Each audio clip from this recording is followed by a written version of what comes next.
morning, Barbara Miller. Hi, John. How you doing? I'm good. Just to let you know, you're on YouTube. Okay. Hello, YouTube. And by the way, where are you at? I am in New Mexico somewhere. Oh, cool. So finally get to talk to you. Yeah. I'm not such a mystery after all, am I? No, and hey, you sound a lot better on the phone than you do on your comment pages. So, by the way, thank you for sending me those pictures. They are very lovely, and I have not yet had a chance to upload them yet, but as soon as You're welcome. Thank you for uploading them. Well, I have not, because New Mexico and Texas are pretty dead down here. So. Right. Anyway, so tell us everybody about yourself and a little bit of a background to whatever you feel you want to share out here. Well, about me. When I was 16, I had a motorcycle wreck. And when they found me, my left heel was on my shoulder, back left shoulder, knee, my femur, my thigh bone had broke outside the skin, and my leg was in two different pieces. Wow. And I had a brain injury that left me paralyzed for about a year. And all that other good stuff that went along with that. And that's why today I'm kind of partially paralyzed. It gets worse the older I get. And that's why I don't really ever go anywhere or anything on the computer all the time. But that's what happened. That's what's wrong with me. And that was my first close life experience. I flatlined 3 times on the way to the hospital. And I got to tell you this story. You'll like this story. On Sundays, Saturdays and Sundays, my mom used to go down on the street in St. Louis, and it was lined with stores. And I was still in a cast up to my waist. My mouth was wired shut because my jaw was broke. I had the brain injury, which left me partially paralyzed. And I was sitting in the car. My mom had went off shopping. And a lady came up to my window in the car. I swear, John, I don't know where she came from. Could not tell you. I didn't see her before. But she came up to the car window and she looked at me. And she said, "I see God in your face." And I just kind of looked at her and said, my mouth was wired shut because my jaw was broke. And I just said, "Okay, thank you," and she left just like she came. I didn't see where she went, where she came from, where she went, or anything. And that was my first life-changing moment, that wreck. The whole thing was life-changing. And then after that, I did pretty good there for a lot of years. And then I met my husband and got married and had a set of twins and lost them right before birth. They were like 9 months and lost them. And I died. I woke up on the on the operating table when they were taking them. I thought I had died, but I heard them. They were both dead, and they was taking both of them. They had both died. That was life-changing number 2. It just seems like it's one right after another. Wow. But I still have faith. I've lost all my whole family, my mom, my dad, my sister, my nephew, all my aunts and uncles, 3 of my close cousins, 2 nephews, and my twins. Jeez. But I'm still here, still kicking, still have faith. That's good. That's God's grace is sufficient, right, Barbara? Yep, it sure is. Yeah. It sure is. So, Barbara, if you don't mind, could you share your ethnic background, if that's something you're willing to do? I'm kind of interested myself. I'm kind of a mutt, really. I'm Cherokee, Shawnee, Irish, Welsh, and French. Do you mean to say you're a United Nation of your own? Yeah, I'm a mutt. Well, pick one, we'll claim it, whatever. Yeah, well, I'm Filipino, German, and a little bit of Spaniard in there, and whatever else there is. So. That's what, I don't understand. I don't understand people being racist, because 90% of the white people that they call themselves white in this country aren't white. they've got everything in them. Everybody does. Yeah. I mean, That's what makes America. We all came from just two parents. That's right. That's right. You know, but right. Do you ever listen to country music? I used to. I mean, I enjoyed what the guy's name. Oh, it's been a while. The guy that did the movie Pure Country, George Strait. Oh, George Strait. Yeah, George Strait. Yeah. Well, have you ever heard of Neil McCoy? I think so. He's Filipino. Really? Yeah, I never knew that, and I always thought he was like, but no, I looked it up the other day, and he's Filipino. He's half Filipino, German and Filipino, I think. I see. Wow. You know, Chris Rock. I mean, not Chris Rock. You know, The Rock. What's his name? Kid Rock. Dwayne Johnson. You know, the Rock wrestler. Oh yeah, the wrestler. Yeah, his grandmother is also Filipino. Wow. I didn't know that either. Rob Snyder is also a Filipino descent in him. Huh. Yeah, there's lots of people. And that girl Hodges, I think it is. Hodges. No, that famous singer and even the girl that sang the Frozen song, I think it is. Oh, I don't know. Yeah, there's a whole lot of Filipinos out there. And yeah. Beautiful people. It's funny though, because in Filipinos, if you look like Filipino and you're famous, we'll claim you if you don't even. That's the way natives are. Yeah. You know, when you want to be native, they're like, well, you don't have enough pure blood to be native. But if you make it big, oh, you're native. You're part of the tribe now, buddy. Yep. Come on in. Yep. Yeah, that's the way it goes. They always try to claim Cher, and Cher is not Cherokee. She's not native at all. No? She is actually the same as I can't think of where they're from. The Kardashians. They're what are they? I can't Barbara, think of it. Somewhere in the Middle East. The only Kardashians I know is in Star Trek. Yeah. Well, good thing, because they're not much to,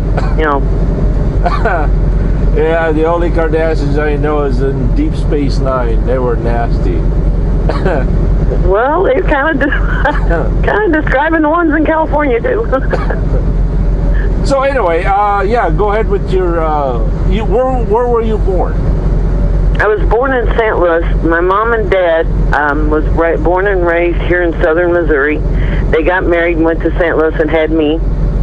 And then every single weekend we were here in the country at my grandma's. My great-grandmother homesteaded like 150 acres. And her and her husband logged them off on their own and sold logs and run them down. They'd take them down to the river, put them in the river and float them down to Doniphan, which is about 70 so miles on the river, and sell them. And then she portioned, she kind of sold some of it off and gave some of them to her kids. My grandmother got 75 acres, which is here's what I've got. My grandmother was a midwife. And my great-grandmother was a midwife.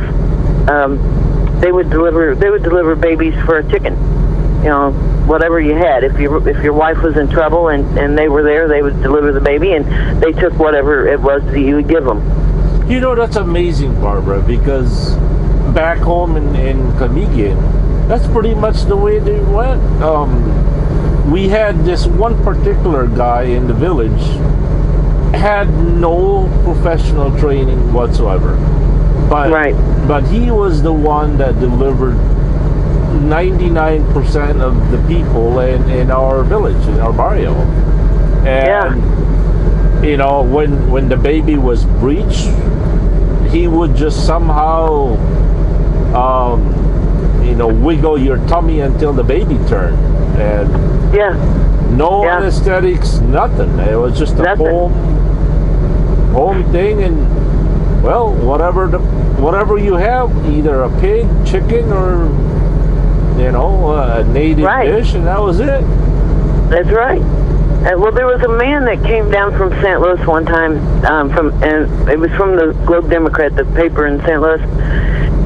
And he came to my grandma's house, and it was raining, and she was sitting in the house, and the boys, my dad and his brothers were sitting on the porch, and she thought it was a man coming to get her to go deliver a baby, because he was in a car, and that was high brow down here then, it was back in the 20s or 40s. And he pulled up in a car and come running up to the door, and she kind of dreaded it because she was getting some age on her then. But he wanted to write a story about her, and he did a whole column about her. I've got it online. I'll send you the link. But he wrote a whole story about her being one of the last midwives in the Hill. Yeah. Wow.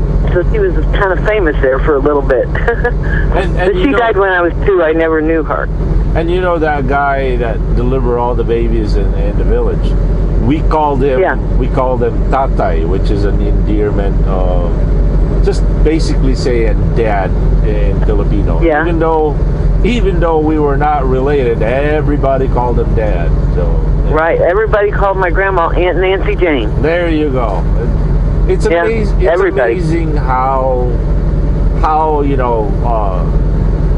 we're countries, a world apart, different continents, and never had any communications. Are Right.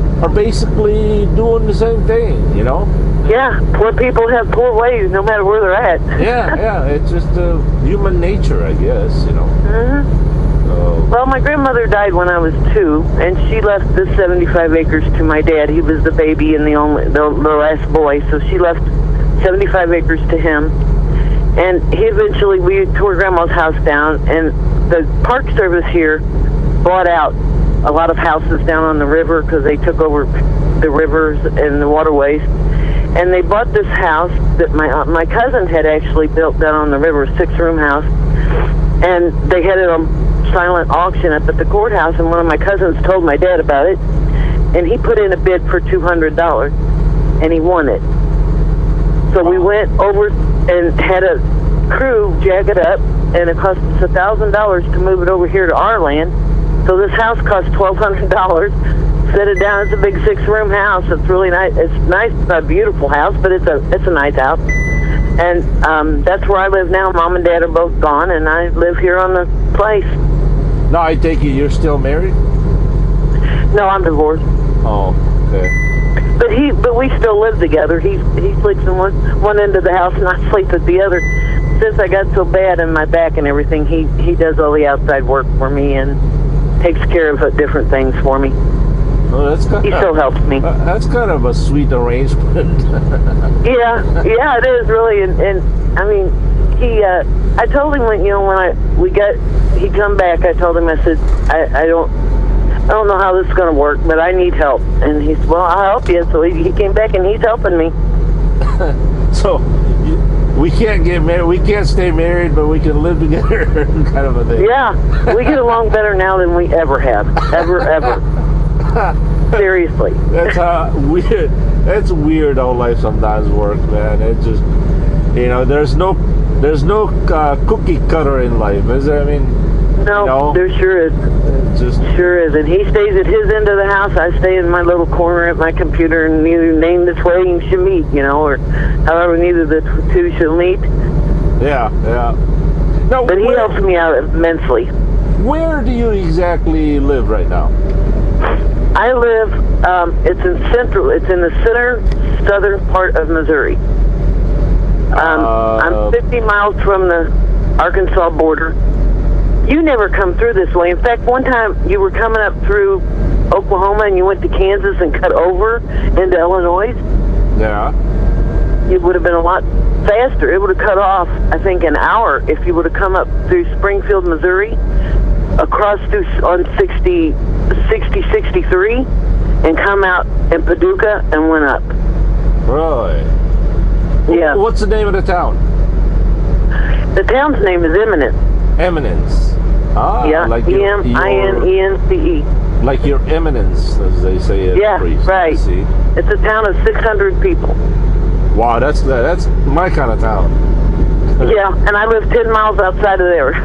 Oh, so you're out in the middle of nowhere, then. Right, right. Now, Barbara, what's your source of income? I know a little bit, but for those out there that don't know, what exactly that you do and hobbies and all that stuff?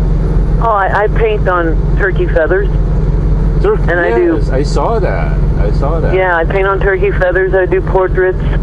I make jewelry, arrowhead jewelry, and I paint on the arrowheads and just stuff like that. Do you have a store, or do you sell that online, or?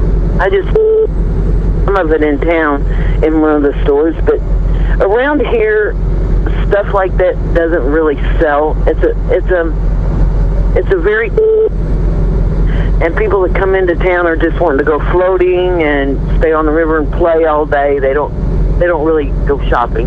Yeah. So you have a website, then how would people find you? It's at barbiemo.com. BARBIEMO. BarbieMo.com. barbiemo.com. Yeah. Yeah, I'll have to look that up myself. Yeah, I've seen some of the pictures of your artwork. That man, those feathers are really nice. Yeah, they are. I like doing feathers. It almost looked like they were being printed on a computer, just like they do with, like birthday cakes. Yeah. Yeah, I was thinking. A lot of the pictures that come up on Facebook of painted feathers, a lot of them are photoshopped pictures on a feather shape. They're not painted. Some of them are, but a lot of them aren't. Okay. But mine are hand painted. So how long have you been an artist? All my life. Okay. I have painted and drawn my whole life. I would imagine with your disability, that's probably the most efficient way for you to spend your time too, right? Yeah. In fact, when I had my wreck, my whole right side was totally paralyzed, and it didn't bother me that I couldn't feed myself or that I couldn't walk. The first thing Mom said that I said in ICU was like, "Oh, can I paint? Can I draw? Can I still draw?" And they're like, "Well, if you want to, we'll try it," but I couldn't. But when I was in the hospital, what my dad did was he put a Nerf ball in my hand, and he told the nurses to leave it there, just to leave it there, and I held on to it. And every day he'd come see me, he'd say, "Squeeze the ball," and I couldn't even feel the ball. But eventually, over time, I started to squeeze that ball. Not a lot, but enough to show that I was making an effort to get that side going again. So now you have 100% use of both of your hands? Yeah. That's cool. Yeah. When they took me in the hospital, they were going to cut my left leg off. They were going to amputate it. They told my dad they were going to amputate it. And he rode in the ambulance with me up there. See, to the hospital from here is 130 miles. And he rode with me up in the ambulance. And when they got up there, the doctor told him that he was going to have to amputate my leg. And my dad said, "No, you're not cutting her leg off. You're going to get the best orthopedic surgeon you can. You're going to get him in here now." And they did. And he saved my leg. And now it's really starting to break down because of my age and everything. He told my dad that by 50 I'd probably be in a wheelchair because he didn't think that leg would last. Because back then they didn't put rods in your leg like they do today. Yeah. They just put you in in traction and let it grow back as it does. And I was in traction for a long, long time. Wow. And it grew back bowed, a little bit bowed, and the older I get, the more it bows. So this leg kind of, it's giving me a lot of trouble now, but it gave me a lot of good years. Now, is it your right leg? My left. Your left. How far down? Right in the middle of the femur. And the thigh bone, right in the middle of the thigh bone. Okay. Yeah, that's above the knee or below the knee? Above. Above. I had a hole in my leg probably the size of a cantaloupe, where the bone had broken, come out. It had come completely out and completely. My leg was held on by about 5 inches of skin. Wow, that's amazing that that artery didn't break off and you would have bled to death right there. Yeah. Now, It was a bad motorcycle wreck. let me ask you a really dumb, stupid question. Okay. With the modern prosthesis that they have now, I'm thinking,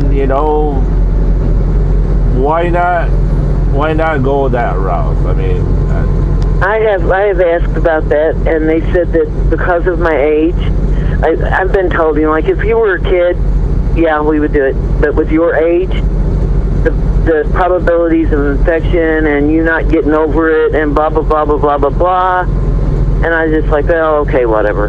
Forget it. Nice. Just forget it then.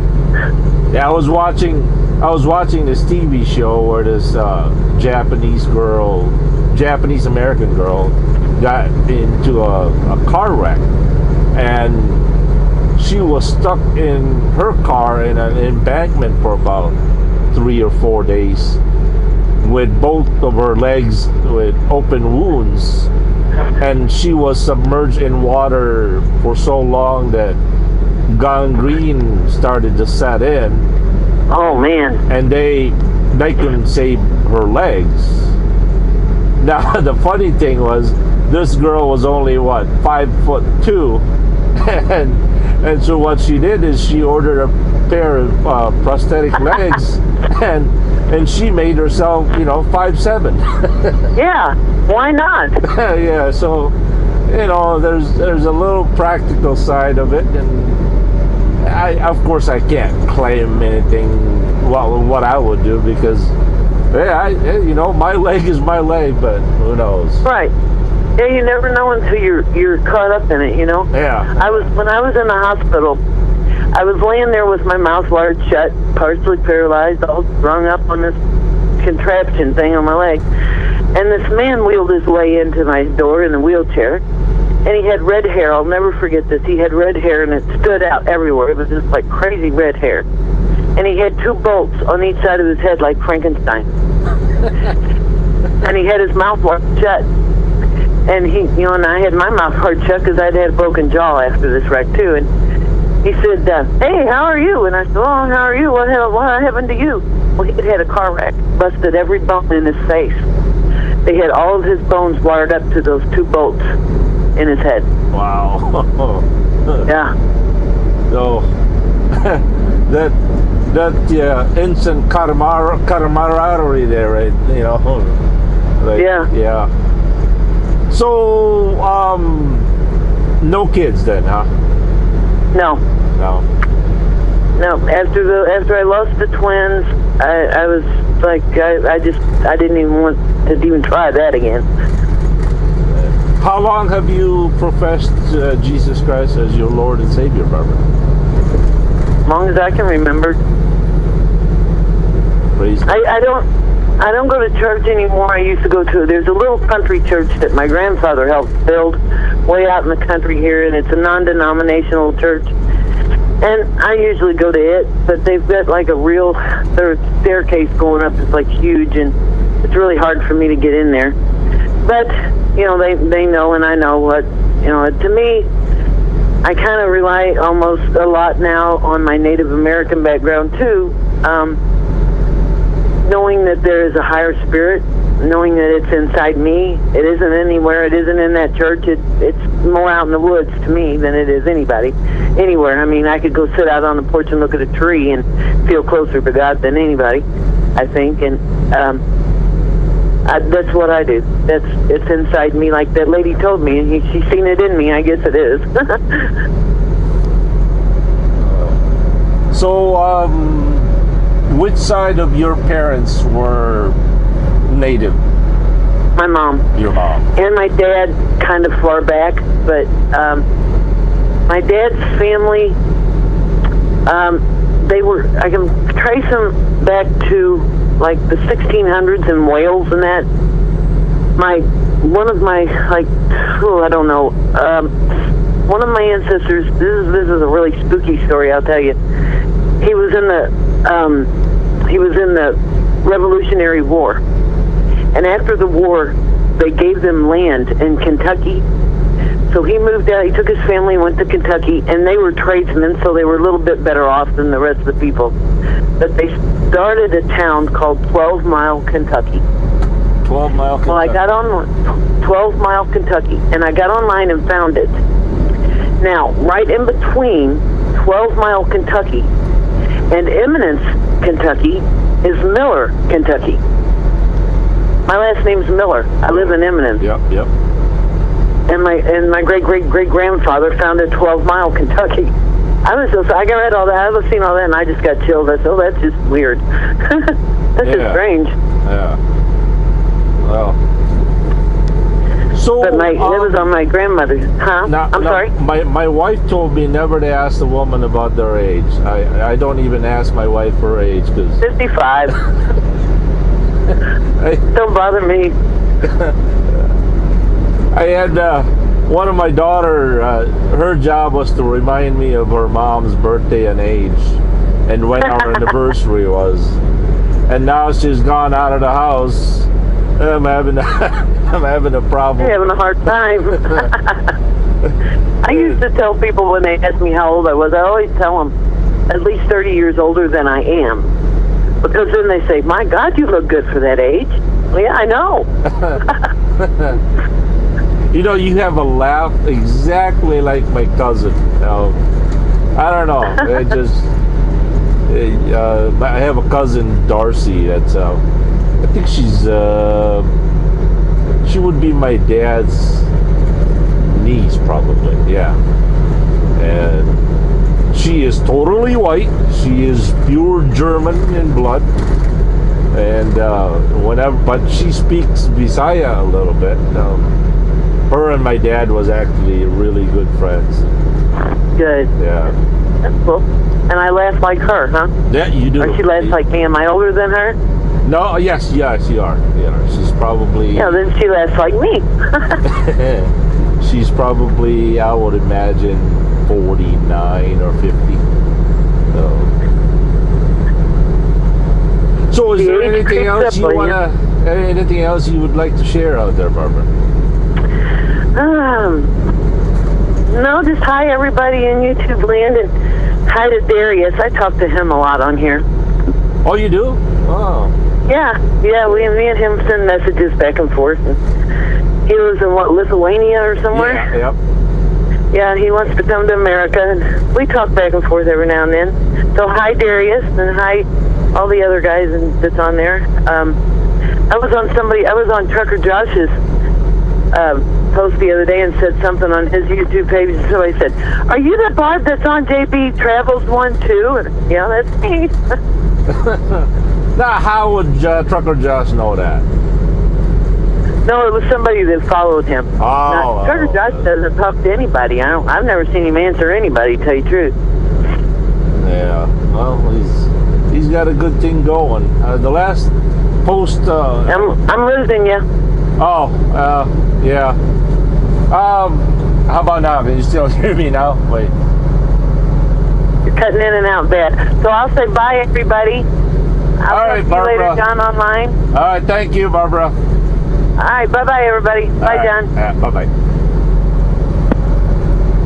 Well, that was a very interesting and conversation with Barbara Miller.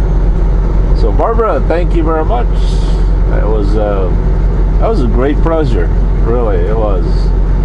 All right now we have half a tank of fuel. Wow, we're already in Santa Rosa, New Mexico. So I think I'm gonna get fuel over there in Gallup, New Mexico. So for now, thank you very much. Thank you for watching, and have a good and godly day, everybody. Trying to be good here. Peace.